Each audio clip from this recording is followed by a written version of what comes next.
A new twist this morning into the investigation of Planned Parenthood and whether they were profiting on the sale of fetal tissue.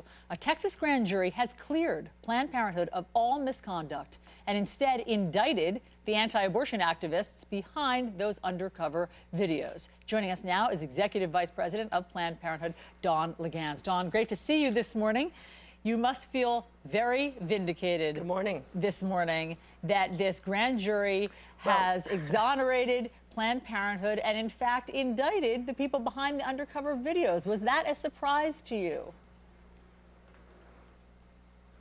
Well, we're thrilled, but not surprised, of course, that the grand jury has found that Planned Parenthood did nothing wrong. As you know, I came on your show day one and said the only people guilty of criminal wrongdoing here are the people behind these fraudulent videos. And yes, today we're vindicated by the findings of this grand jury. One of the interesting developments, Dawn, is what David Laguens, the man behind the undercover videos, has been charged with. He was indicted on account of prohibition against the purchase and sale of human organs. Here is the statement he's put out as a result of these charges. He says, "We respect the process of the Harris County District Attorney and note that buying fetal tissue requires a seller as well. Planned Parenthood still cannot deny the admissions from their leadership about fetal organ sales captured on video for all of the world to see." Basically, he's saying he can't be charged with buying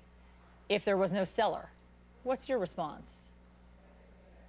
Well, I believe that he was charged with attempting to buy, and of course, the grand jury found that Planned Parenthood did nothing wrong, so in essence, Planned Parenthood couldn't have done what they alleged. And let me say for the record again, Planned Parenthood has never sold fetal tissue. We've occasionally let women donate fetal tissue for important medical research, and that's now been proven out not only by this grand jury, but by officials in 11 other states that looked at this, that all found Planned Parenthood did nothing wrong. And that's consistent with, of course, our 99-year history as a high-quality, well-known women's health provider in this country. And Dawn, what about those 3 congressional investigations that are still ongoing? When will you find out the results of those?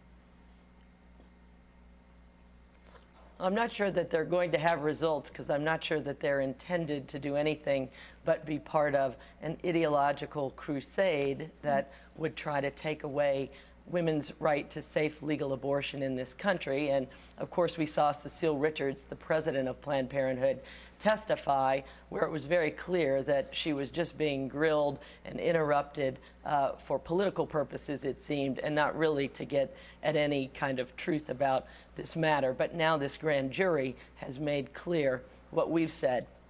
For 3 years, David Laguens and the Center for Medical Progress worked to create a fake company, fake identities, lied, and engaged in a criminal conspiracy. And when they couldn't find anything, they made it up. And now that's out there for all the world to be clear on.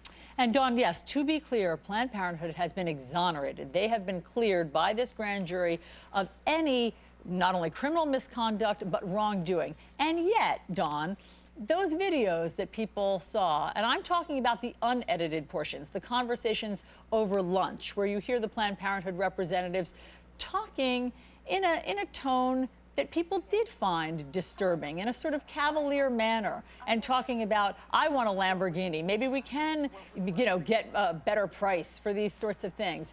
From your internal investigation, was there anything that after you saw those videos you felt did have to change at Planned Parenthood? Allison, you'll recall actually things like the comments that you've mentioned. When you look at the reports that the forensic analysis did on the videotapes, even many of those things were cut and spliced together in ways to make them sound like there were misconduct by Planned Parenthood. And that, of course, is what Planned Parenthood has been cleared of in this case. And what you're going to see coming up, of course, an entire RICO federal racketeering case has been filed against David Laguens and the Center for Medical Progress, Troy Newman, a well-known anti-abortion activist, that alleges far more than even what the grand jury found in this case: wire fraud, mail fraud, trespassing, federal eavesdropping charges. So I don't think this is the last that we're going to see of charges coming against David Daleiden and this criminal enterprise. Yes, and just to be clear, I mean, I'm talking about on a much lesser level. Obviously, I'm talking about the tone and the rhetoric, and even your president, Cecile Richards, did apologize, actually. She came out and apologized for what she said was the inappropriate tone heard on those videos. And the only reason I ask is because people as high as Hillary Clinton said that they were disturbed by what they saw on the video. So just that, those sort of lunch conversations that, you know, people did leave a lasting impression. Well, the top priority for us always at Planned Parenthood is the health and safety of our patients. And we have amazing doctors who were stalked, basically, by these criminals for years and who were taped trying over hours and hours, and then had their videotape edited together. They were in what they believed in some cases to be significant medical conversations about enabling women to make the choice to donate tissue in order to help cure life-saving diseases. And I just don't think trying to make them the guilty party here, and thankfully, again, we now know front and center who is the guilty party because of these indictments issued by this Houston grand jury under a Republican district attorney. Dawn Laguens, we appreciate you coming on New Day and clarifying all of this. Always good to have you on the show. Thank you. Thank you, Alice.